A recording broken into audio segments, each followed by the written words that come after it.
16 सोमवार के व्रत की कथा। मृत्युलोक में भ्रमण करने की इच्छा करके एक बार शंकर भगवान माता पार्वती जी के साथ मृत्युलोक में आए। भ्रमण करते करते वे अमरावती नगर में पहुँचे। वहाँ का राजा शंकर भगवान का परम भक्त था। उसने शंकर भगवान का एक विशाल मंदिर बनवाया था। शंकर भगवान और पार्वती जी उस मंदिर में गए। मंदिर के प्रांगण में पार्वती जी ने शंकर भगवान से चौसर खेलने की इच्छा प्रकट की। चौसर खेलने से पहले पार्वती जी ने मंदिर के पुजारी से पूछा, हे पुजारी जी, इस खेल में हम दोनों में से किसकी विजय होगी? पुजारी जी ने कुछ सोचकर कहा, इस खेल में तो शंकर भगवान ही विजयी होंगे।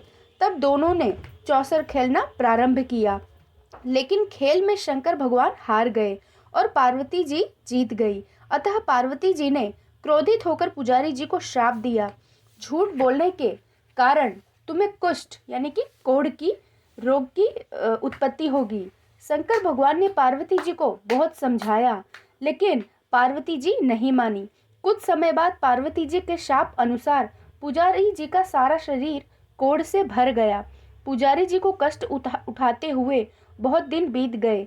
एक दिन स्वर्गलोक की कुछ अप्सराएं उस मंदिर में पूजा करने के लिए आई।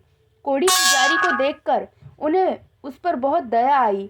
एक अप्सरा ने पुजारी जी से पूछा, हे ब्राह्मण देवता, यह कुष्ठ रोग तुम्हें कैसे हुआ? तब पुजारी जी ने पार्वती जी द्वारा शाप दिए जाने की बात उन्हें बताई। अप्सरा ने कहा, ब्राह्मण देवता, तुम नियमित रूप से 16 सोमवार का व्रत करना प्रारंभ कर दो।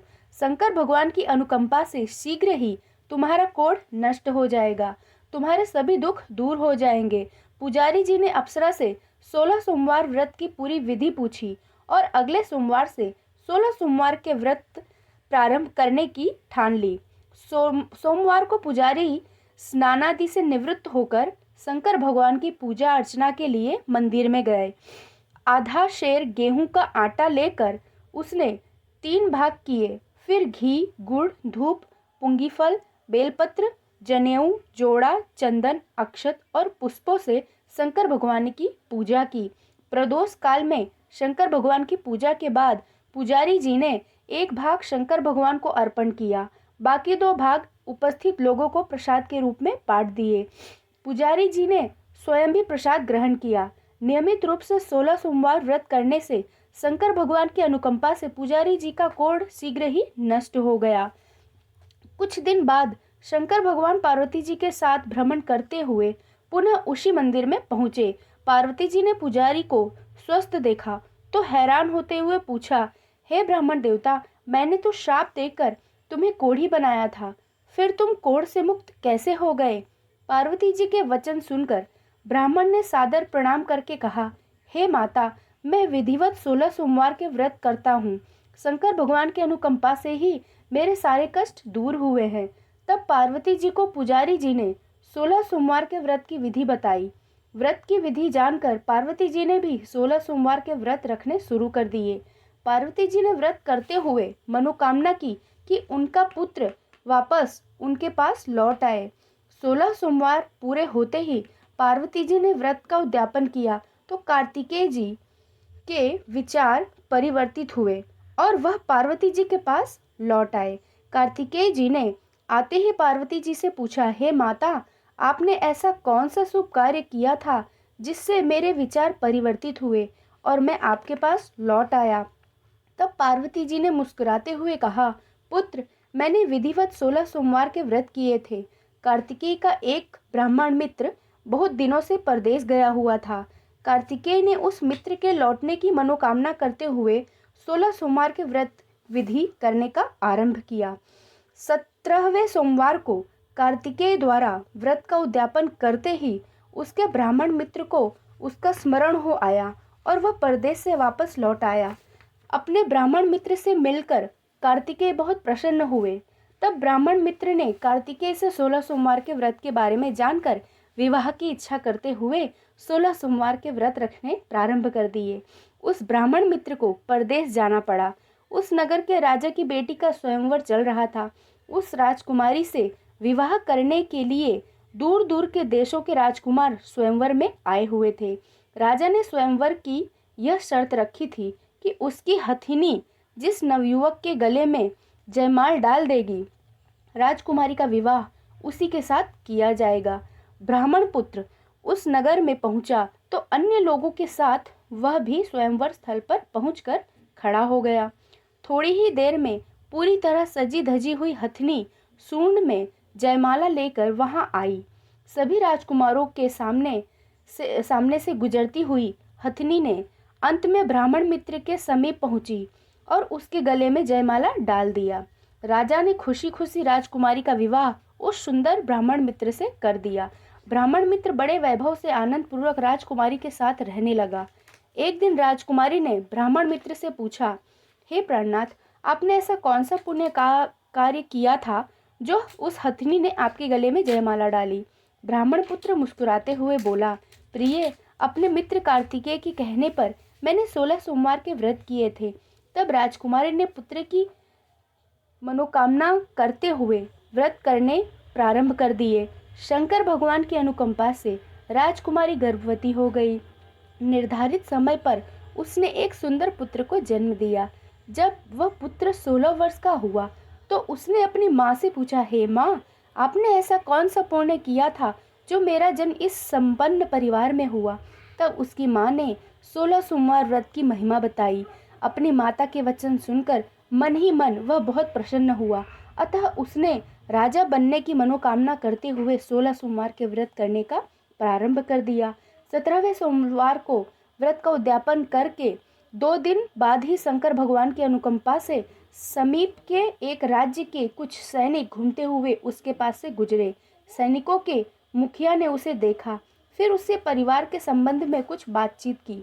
बातचीत करने के बाद मुखिया उसे अपने साथ ले गया। उसने राजकुमारी से उसका विवाह कर दिया। कुछ महीनों के बाद राजा की मृत्यु हो गई तो उसे राजगद्दी पर बैठा दिया गया। 16 सोमवार के व्रत करने से उसकी मनोकामना पूरी हुई। राजा बनकर भी ब्राह्मण पुत्र 16 सोमवार के व्रत विधिवत करता रहा। एक बार 17वें सोमवार को जब उस ब्राह्मण पुत्र राजा को व्रत का उद्यापन करना था तो उसने अपनी पत्नी से पूछा कि सामग्री लेकर शंकर भगवान के मंदिर पहुंचने को कहा, लेकिन उसकी पत्नी ने लापरवाही बरतते हुए पूजा की सामग्री सैनिकों के द्वारा मंदिर में भेज दी और स्वयं भी पूजा के लिए मंदिर में नहीं गई। रानी की इस अवहेलना से शंकर भगवान क्रोधित हुए। तभी मंदिर में आकाशवाणी हुई, राजन, तुम्हारी पत्नी बहुत भाग्यहीन है, उसको तुरंत अपने महल से निकाल दो, नहीं तो तुम्हारा सर्वनाश हो जाएगा। आकाशवाणी सुनकर राजा भयभीत हो उठा और उसने तुरंत रानी को महल से बाहर निकाल दिया। चलते चलते रानी एक नगर में पहुंची। रास्ते में उसे एक बुढ़िया मिली। वह बुढ़िया सूत कातर कर उसे बेचने के लिए जा रही थी। सूत का गट्ठर भारी होने के कारण उससे उठ नहीं रहा था। बुढ़िया ने रानी से कहा कि वह यह गट्ठर उठाकर ले चले। रानी ने गट्ठर सिर पर रख लिया, लेकिन अभी वह कुछ कदम ही चली थी कि बड़ी तेज आंधी चलने लगी।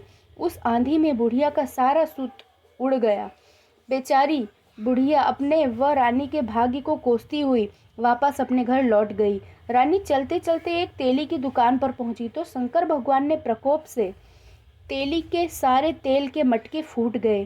तेली ने उसे मनहूस समझकर बुरा भला कहते हुए दुकान से भगा दिया। अपने भाग्य को कोसती हुई भूखी रानी आगे चल पड़ी। रास्ते में उसे बहुत तेज प्यास लगी। वह एक सरोवर में पानी पीने के लिए सीढ़ियां उतरी। जैसे ही उसने पानी को स्पर्श किया, तुरंत उसमें कीचड़ मकोड़े तैरने लगे और कीड़े भी तैरने लगे। प्यास से उसका बुरा हाल होने लगा।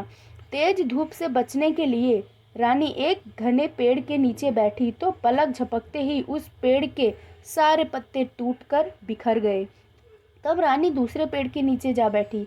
उस पेड़ के भी सारे पत्ते टूटकर बिखर गए। समीप ही कुछ चरवाहे अपनी गायें चरा रहे थे।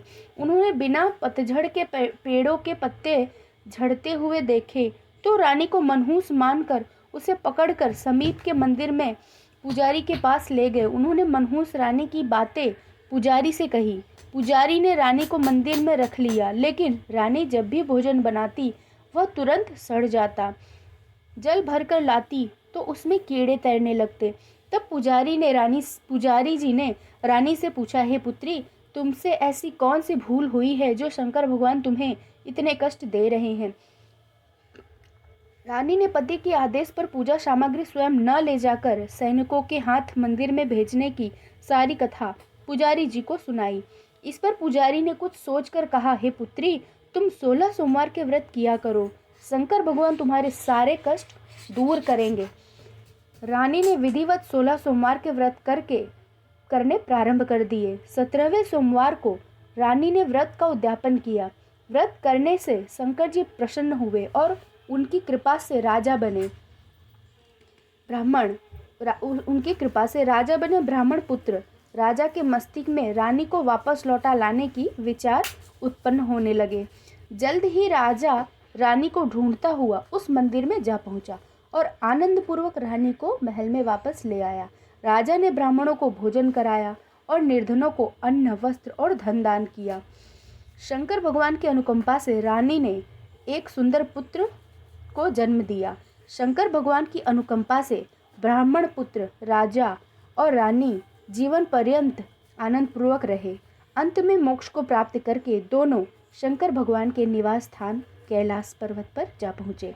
मनसा वाचा कर्मणा जो स्त्री पुरुष 16 सोमवार के विधिवत व्रत करते हैं, शंकर भगवान उन पे हमेशा अपना आशीर्वाद बनाए रखते हैं।